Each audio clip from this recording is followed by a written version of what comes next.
Hi everyone, we're in my garden this evening, and this year I swear I was not going to let the tomatoes get out of control, and here we are. They're totally out of control. They're spilling out into the rows. These guys should be up on the trellis where I like to grow them, and they're not. They're just falling down.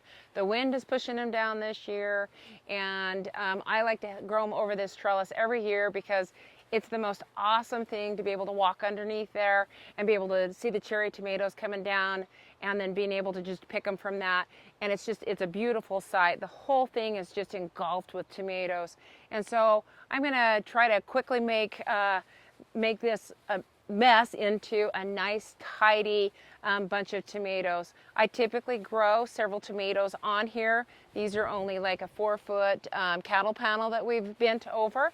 And I grow 3 varieties on each side, and then on this particular one it's Matt Wild Cherry, and then we've got the Bumblebee, and we've also got the Sun Sugar. So we're going to get these tied up as quickly as we can. Okay, we're using the vinyl twine. I like it the best because it doesn't cut into the tomatoes. If I was to use a twine like a jute or anything like that, then it has a tendency with the wind to cut into the tomato branches themselves and breaks them.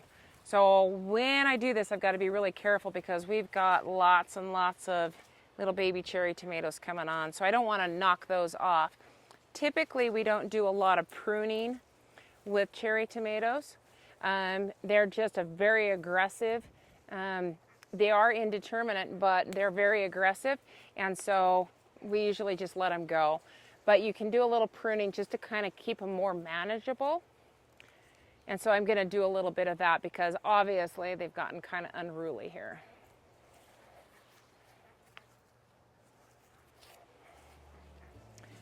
They are a tangled mess.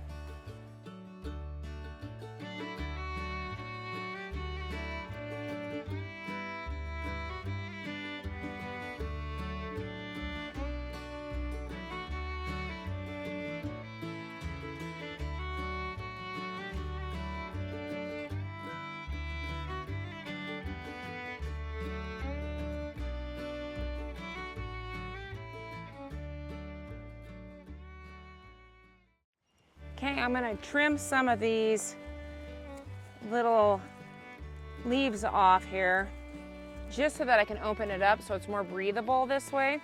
You get less chance of getting spider mites or thrips or bacteria in here. So you get more airflow. And I might even remove some of these suckers.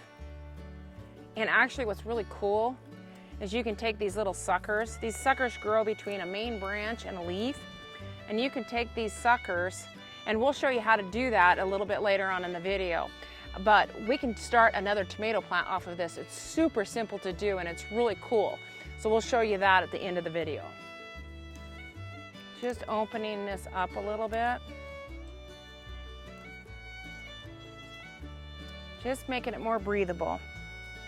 Now I'm throwing these leaves in the row just to make it easy. I'll come back and clean those up later. I don't want to leave any debris in the row.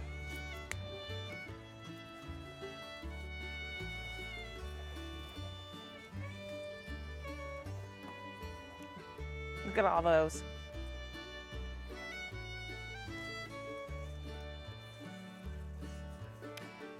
We're gaining like 3 foot on this tower just from tying it up.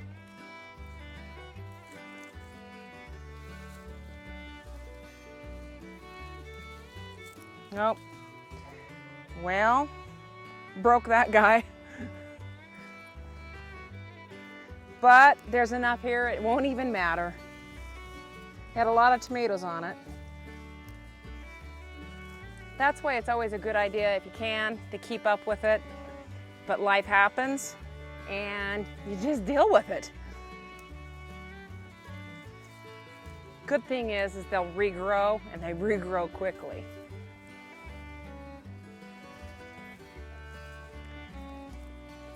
I feel like it's such a mess.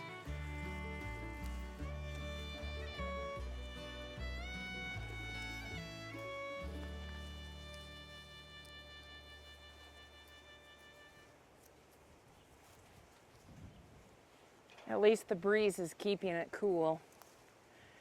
We were hoping to get some rain. We haven't had rain in many months.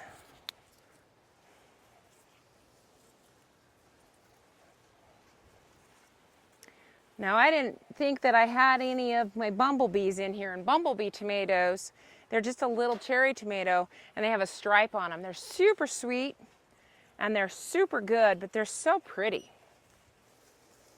But they are here. I wasn't sure. Sometimes this just seems kind of daunting a little bit when you first look at this. We'll get it under control. You can see there's a lot of mass here, so I'm actually going to come through and cut some more.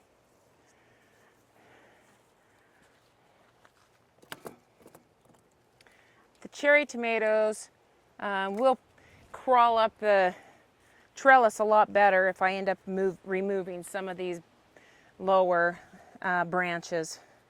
Oh, it's disheartening though to do it. It kind of hurts sometimes.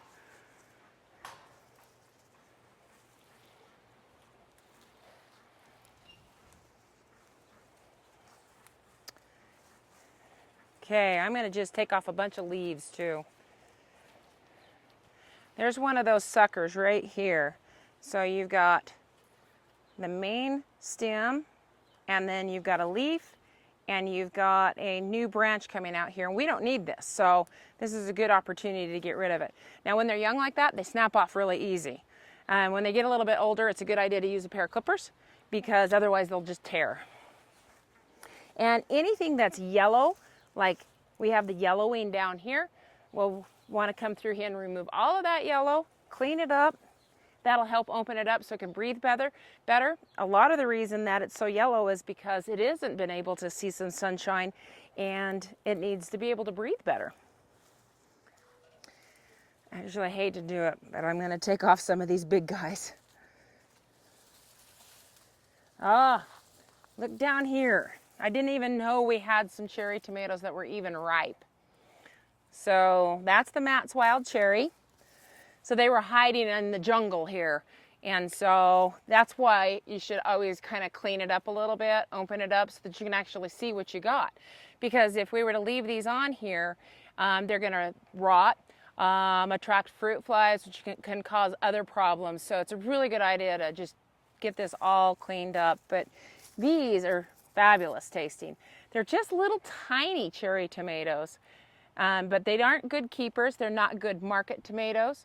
They're not good. We don't put these in our store because unless we're clipping the whole entire vine like that when they're all ripe, because they split really easy. So the Matt Wild Cherry tomatoes, they're not good keepers, but these are excellent when you take them in and you can roast them with some balsamic vinegar, and they're fabulous like that. They're so sweet. There's lots of ways to trellis up cherry tomatoes. Cherry tomatoes are so aggressive. And if you guys have some really cool ideas, we'd love to have you share it with us.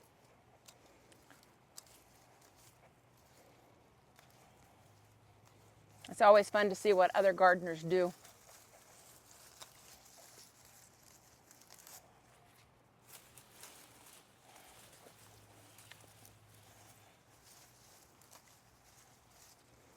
There's so many hidden down in here.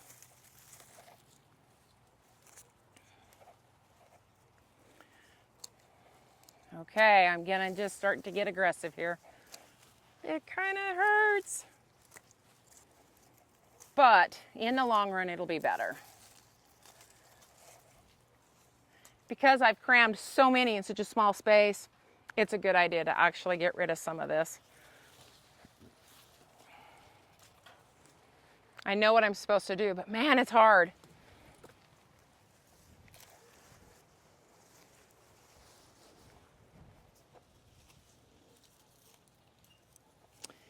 Okay.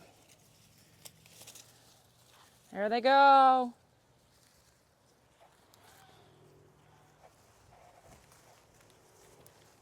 So one of the things that I like to do is remove all of these lower suckers and the lower leaves. And that way, if we have any splashback with water, it doesn't get on those lower leaves, which can cause a bacteria. So it's a good idea to remove them about a foot up off of the ground. It just is better health for the tomato plant. It's just a good practice.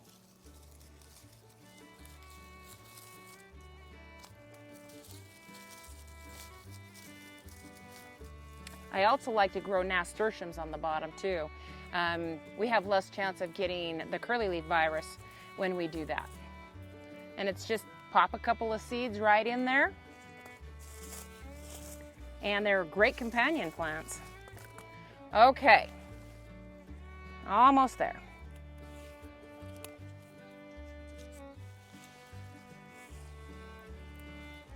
Looking better, huh?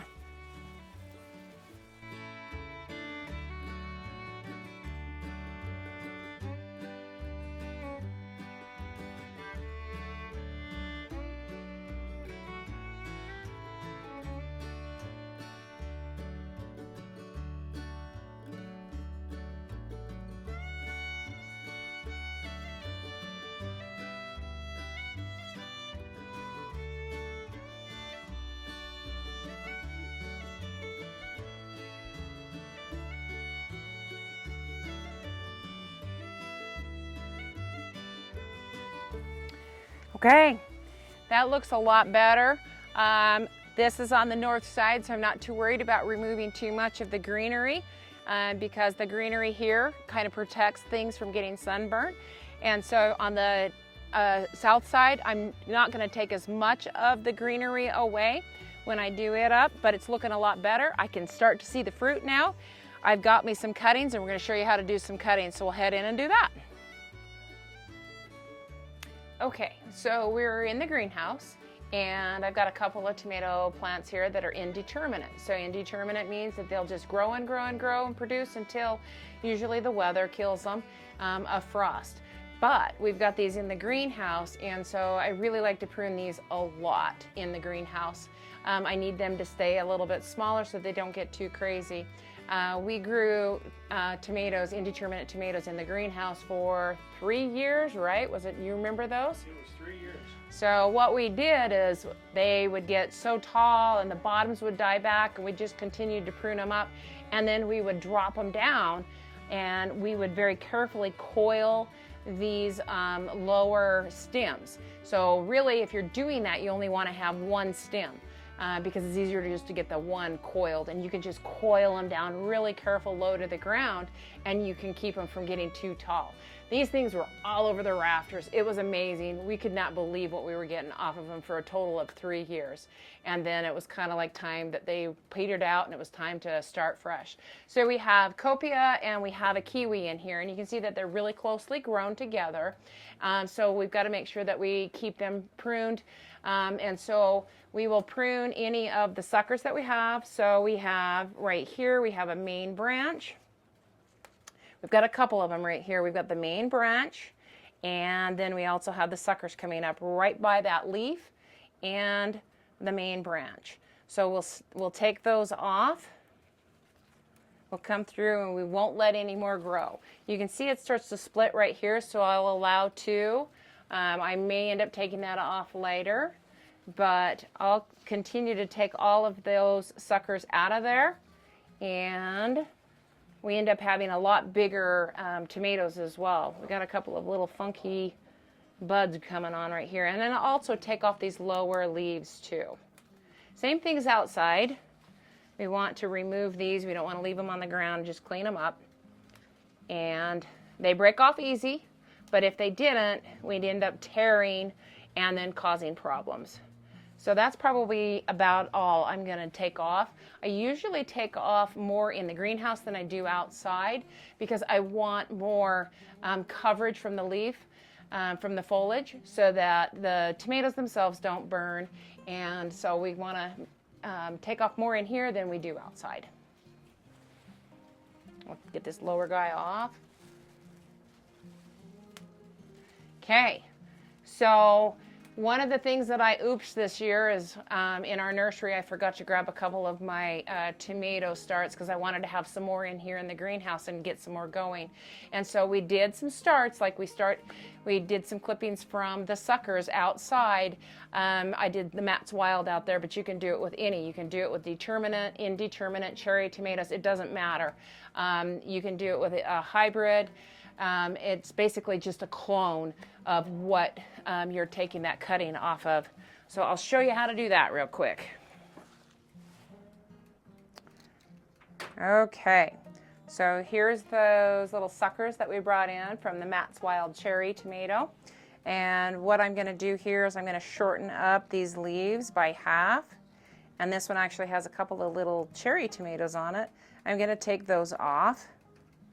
Now there's a couple ways you can go about this. You could just put these in water, just like this, because all of the little hairs that are on there are a potential root. So you could just put them in water and wait for them to root. But I do it a little bit differently because I've had higher success.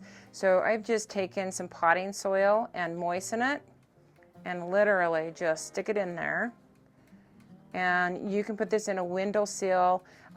You want to keep the humidity up. So greenhouses are a little bit nicer for that. It makes it a little bit easier, but you could create a greenhouse in your house with a bag. And then just keep that soil moist and then keep these out of direct sunlight, but with plenty of sunlight. So what I do is I just kind of put these in the back part of the greenhouse where they've got kind of protection from other plants in here. And I kid you not, in 1 week, in just 1 week, you get a root system like that.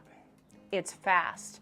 And these transplant so much better than they do when you put them in just water to root. So I can move this outside and they're a lot healthier than when we do them in water.